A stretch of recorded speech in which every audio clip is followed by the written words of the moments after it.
चोर किसी काम के लिए नहीं परंतु चोरी करने, घात करने और नष्ट करने को आता है। मैं इसलिए आया कि वो जीवन पाएं और बहुतायत से पाएं। दो जने आओ, आ जाओ।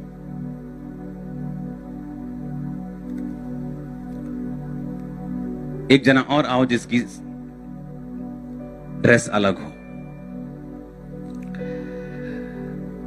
मान लीजिए, ऐसा है नहीं, ठीक है, मान लीजिए ये लोगों का नुकसान करने वाला एक आत्मिक शैतानी बाबा या कुछ भी आप लगा लो, तांत्रिक है या कोई भी है। हाँ, बाबा अच्छे भी होते हैं, बाबा बुरे भी होते हैं, लेकिन समझ लीजिए ये नुकसान करने वाला, जैसे पैसों को लेकर लोगों का जादू टोना करने वाला एक बुरा इंसान है। आप समझ रहे मेरी बात को?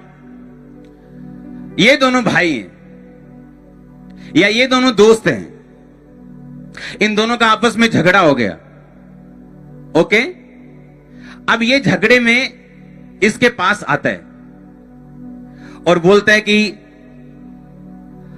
आप ये पैसे पकड़िए और ये फोटो लीजिए और इस बंदे का नाश कर दीजिए। आप मेरी बात को समझ रहे कि नहीं? ये बंदा जिन आत्मिक शक्तियों की सहायता से जादू और टोना कर रहा है, अगर वो परमेश्वर हैं तो क्या वो ये नहीं कहेंगी कि तू भी मेरा बेटा और ये भी मेरा? क्योंकि बाइबल कहती है हम सभी एक परमेश्वर की संतान है, हां या ना? लेकिन यीशु मसीह ने कहा अगर ये चोर और डाकू है तो वो घात करेगा, नष्ट करेगा और चुराएगा। लेकिन जब आप ऐसे लोगों के पास जाते हैं, वो आपको कभी नहीं बोलते उनको माफ कर दो।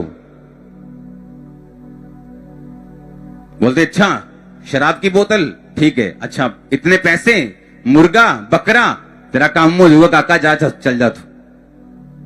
क्योंकि बाइबल कहती चोर और किसी काम के लिए नहीं वरन घात करने, चुराने और नष्ट करने के लिए आता है। तो मैं ये कह रहा हूं कि ये जिन शक्तियों से कर रहा है, क्या वो नहीं बोलेंगी कि ये भी मेरा बेटा और ये भी मेरा? तो मैं पैसे लेके एक बेटे से दूसरे बेटे को क्यों मार दूं?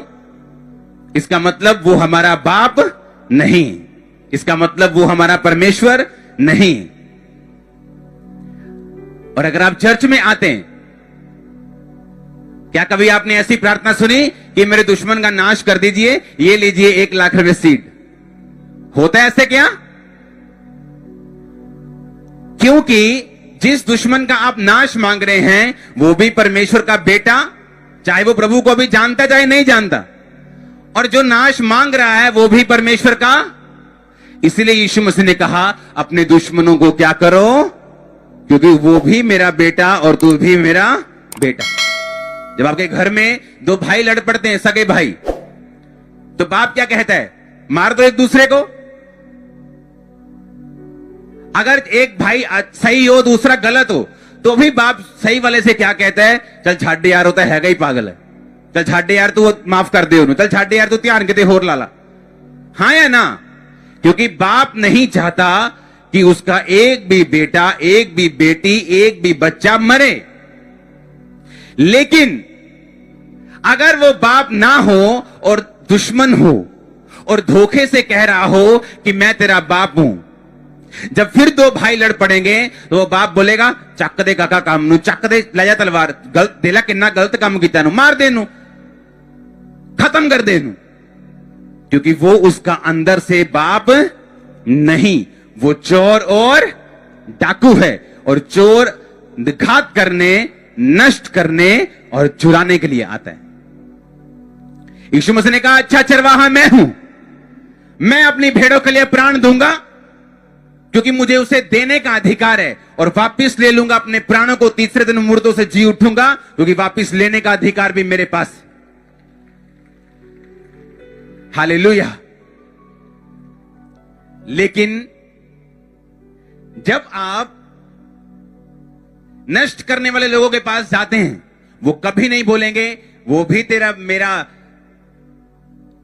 मेरी शक्तियों का भाई और तू भी उनका बेटा है और वो भी उसका बेटा है, तो ऐसा काम नहीं हो सकता। लेकिन वो बोलेंगे हां, किस लड़की से शादी करना चाहता है, तेरे वश में हो जाएगी। क्योंकि चोर और किसी काम के लिए नहीं वरन घात करने, मतलब कि एक शराबी जाए, नशेड़ी जाए, पूरी तरह अपना शरीर खत्म करके और पैसा दे और बोले फलानी लड़की से मेरी शादी कर दो, चाहे वो इंजीनियर हो, चाहे वो लड़की आईएएस हो, चाहे वो लड़की ऊंची पोस्ट पे हो, पर मेरी शादी हो जानी चाहिए। और वो ऐसा आगे से नहीं कहेंगे, ऐसा नहीं हो सकता, बोलते 24 घंटे में समाधान। कितने मेरी बात को समझ रहे हैं? क्योंकि चोर और किसी काम के लिए नहीं वरन चुराने, घात करने और नष्ट करने के लिए आता। और इसी से हम जानते हैं कि जब हम यीशु मसीह में आते हैं कि हम अपने असली बाप के पास वापस आ गए। हालेलुया।